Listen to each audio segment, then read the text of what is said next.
Friends, मैं हूँ Sunny and मैं आपका वेलकम करता हूँ मेरे यूट्यूब चैनल पे। तो दोस्तों, आज की कहानी है श्री कृष्ण जन्म की कि आखिर हम श्री कृष्ण जी का जो जन्माष्टमी का पर्व है ये हम क्यों मनाते हैं और उनका जन्म कैसे हुआ था। तो चलिए स्टार्ट करते हैं अपनी कहानी से। भाद्रपद कृष्ण अष्टमी को श्री कृष्ण जन्माष्टमी कहते हैं क्योंकि ये दिन भगवान श्री कृष्ण का जन्मदिवस माना जाता है। इसी तिथि की घनघोर अंधेरी आधी रात को रोहिणी नक्षत्र में मथुरा के कारागार में वसुदेव की पत्नी देवकी के गर्भ से भगवान श्री कृष्ण ने जन्म लिया था। ये तिथि उसी शुभ घड़ी की याद दिलाती है और सारे देश में बड़ी धूमधाम से मनाई जाती है। जन्माष्टमी के दिन भगवान श्री कृष्ण की जन्म संबंधी कथा भी सुनते सुनाते हैं, जो इस प्रकार है। द्वापर युग में भोजवंशी राजा उग्रसेन मथुरा में राज्य करता था। उसके आताई पुत्र कंस ने उसे गद्दी से उतार दिया और स्वयं मथुरा का राजा बन बैठा। कंस की एक बहन देवकी थी, जिसका विवाह वसुदेव नामक यदुवंशी सरदार से हुआ था।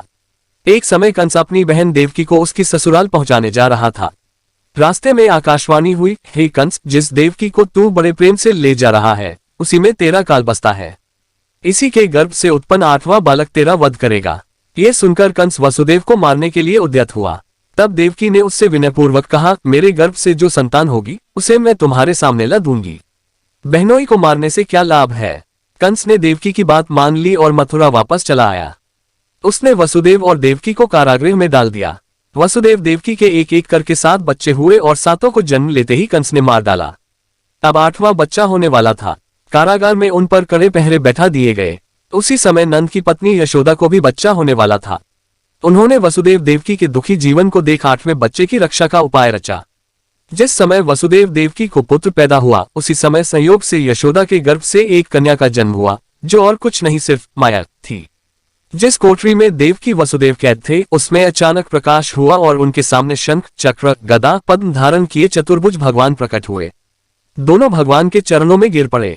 तब भगवान ने उनसे कहा, अब मैं पुनः नवजात शिशु का रूप धारण कर लेता हूँ। तुम मुझे इसी समय अपने मित्र नंद जी के घर वृंदावन में भेज आओ और उनके यहाँ जो कन्या जन्मी है उसे लाकर कंस के हवाले कर दो। इस समय वातावरण अनुकूल नहीं है, फिर भी तुम चिंता न करो। जागते हुए पहरेदार सो जाएंगे, कारागृह के फाटक अपने आप खुल जाएंगे और उफनती अथाह यमुना तुमको पार जाने का मार्ग दे देगी। उसी समय वसुदेव नवजात शिशु रूप श्री कृष्ण को सूप में रखकर कारागृह से निकल पड़े और अथाह यमुना को पार कर नंद जी के घर पहुंचे। वहां उन्होंने नवजात शिशु को यशोदा के साथ सुला दिया और कन्या को लेकर मथुरा आ गए। कारागृह के फाटक पूर्ववत बंद हो गए। अब कंस को सूचना मिली कि वसुदेव देवकी को बच्चा पैदा हुआ है। उसने बंदीगृह में जाकर देवकी के हाथ से नवजात कन्या को छीनकर पृथ्वी पर पटक देना चाहा, परंतु वह कन्या आकाश में उड़ गई और वहां से कहा, अरे मूर्ख, मुझे मारने से क्या होगा। तुझे मारने वाला तो वृंदावन में जा पहुंचा है। वह जल्द ही तुझे तेरे पापों का दंड देगा। ये है कृष्ण जन्म की कथा। आई होप आपको ये वीडियो बहुत अच्छी लगी होगी। तो अगर ये वीडियो अच्छी लगी तो वीडियो को लाइक करना ना भूलें और अगर आप मेरे चैनल पे न्यू हैं तो इस चैनल को प्लीज़ सब्सक्राइब करें। Thanks for watching. धन्यवाद।